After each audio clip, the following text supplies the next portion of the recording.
Hi, I'm Clarice Nixon. And I'm Paul Nixon. We are college educators, and this is College Hacks.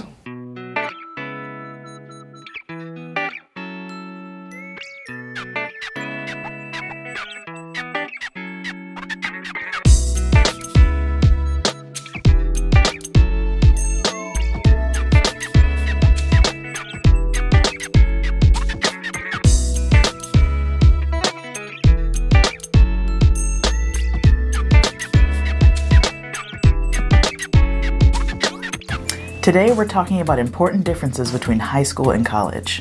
One of the most important differences between high school and college is the idea of independent learning. In high school and below, it's the responsibility of the teacher to make sure the student learns, but in college, it's the responsibility of the student to make sure the student learns. It's facilitated by the teacher, but it is 100% the responsibility of the student to make sure the student is learning. Right, so then that's one of the biggest differences. One thing to keep in mind as you're learning is how you're prioritizing how you're thinking about your schoolwork. Is your grade the most important thing to you, or is your learning the most important thing to you?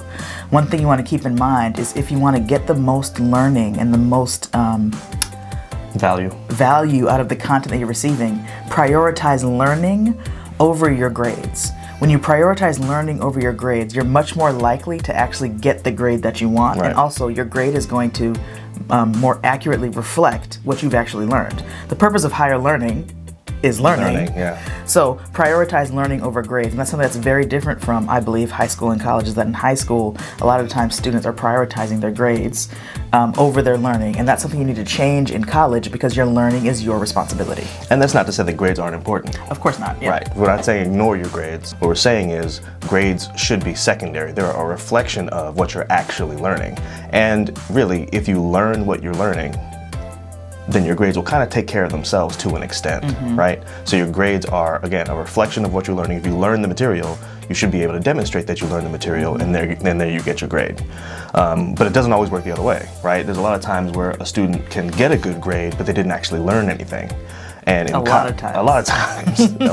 And in college, college is tiered, it's structured. So there's a thing in college called prerequisites, which we'll talk about in another episode. But the idea of prerequisites is you have to learn the material at one level before you can take the class at the next level, right? So the idea is part 2 is somewhat dependent upon you learning the skills in part 1. Exactly. So you have to actually learn the skills in part 1 so that you can be successful in part 2. The point is prioritize your learning, not your grades. So with that in mind, help us understand, what is a good grade? What does a good grade represent?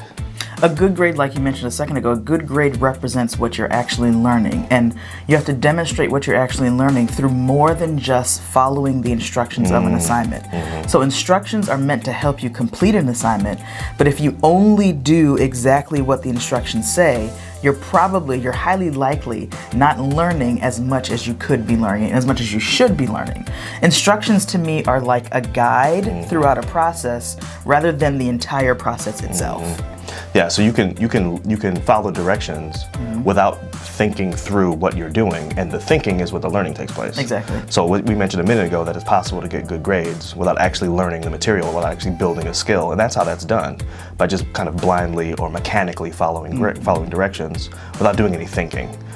Learning requires thinking. Thinking is hard, but that's what's necessary for learning to take place. And since you brought up thinking really quickly, because higher education is higher education and higher learning, that also means your thinking skills are going to be higher as well.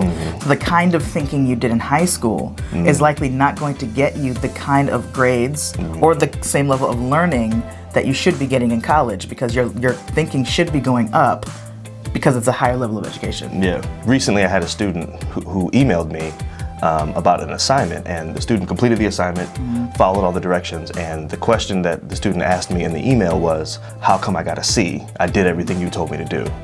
And the directions were something like, make sure you write 2 sentences and make sure you talk about this particular thing. But that was the extent of the directions, because really the assignment wasn't just writing a couple of sentences. The assignment was thinking through something and processing it. So the student had written the correct number of sentences technically. There were 3 sentences there, and it was on topic, but there was no real thought there. There was no depth of thought, which is what we were looking for, what I was looking for.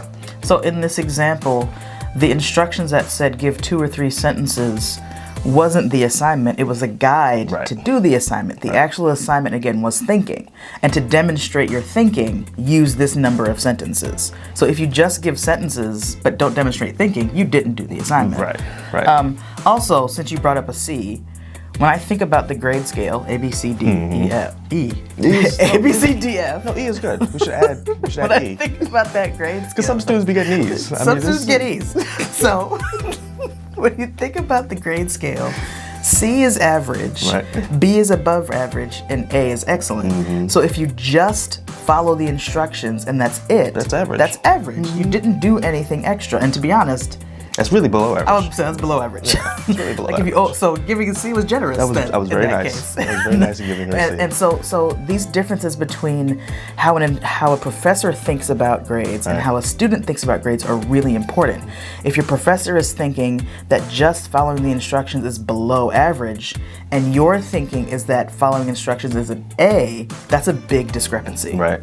And many times, and I'm sure you've had this happen to you too, but many times I've had students email me or call me or approach me or whatever and say something like, I've always been an A student. Right. I don't know how this happened. And again, I have to explain to them, that's nice that you've always been an A student, but you must recognize that the requirements are different.